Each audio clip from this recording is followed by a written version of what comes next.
Vay! Vay! Az hala getirsen, ay sen izin olasın, hala getirsen. Öldüm. Allah başa daş salmasın nəri. Nələr? Bayaqdan böyrən sən idin hə. Mən də elə bildim inək doğru. Nə olub hə? Yenə ayağı sancdı. Az ayıp olsun sensin. Az adam dördün yarısında erine yer elə bildim mal doğur. Az ayıp dön sensin. Elə böyrürdün ana. Sıçan tişti. Az bu evde sıçan var. Dedi burada deyip bizi bir yağmur ediyorsan sıçan var. Bir tane sıçan vardı. Onca pişiyle balanaz geçen ay birleşip taptılar yediler. Kurtardı da sıçan. Yaxşıdır lan. Az ölürüm ey dişimin ağrısını. Səsini başa atma. Ay ana gel beni apar. Çıkdı ana bu. Gelmişsin aparsın ben gelirim. Evdə qonaq var Qədir müəllimgil aynə bənd oturub ayıbdır. Az ölürüm. Nə olub ay nəri? Dişin çıxır.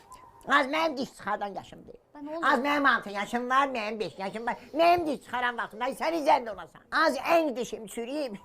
İçi yanan olmasın, deşinip onu baba boyla. Sen canı çok.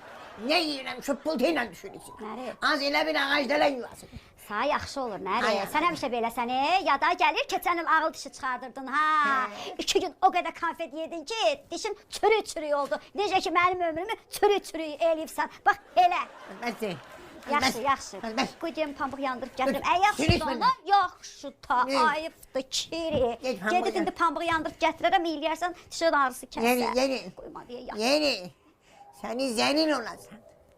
Seni zenin olasan.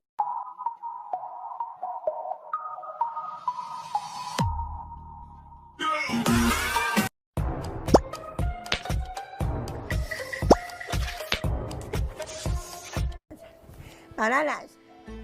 Bananas. Ay bananas. Bananas. Ay dede.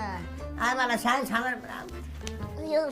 Ay pensiyon vaxtında satmış koca benim. Ay dede. İştirəm səni. Ay çırkta niva süren koza ayı.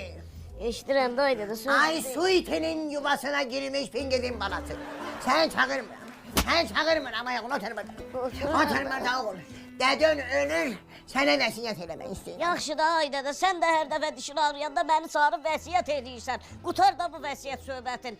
Gah Melisiyaya vəsiyyət edirsən evi, gah Mamiya, gah da mənə. O indi görürəm ki, qonşuya vəsiyyət eləmirsən. Məni yandıran elə o qonşuya vəsiyyət eləməyindir. Məsələn, ay bana nə ayrım? Dişim ağrır bana, başımı itirmişəm də. Dişin ağrıyı çək qutar, qonşun bizi köş qutar da. Ay, məsələn, ben solayın yeridir. Yeni day bana. Gel gör anın harda kaldı.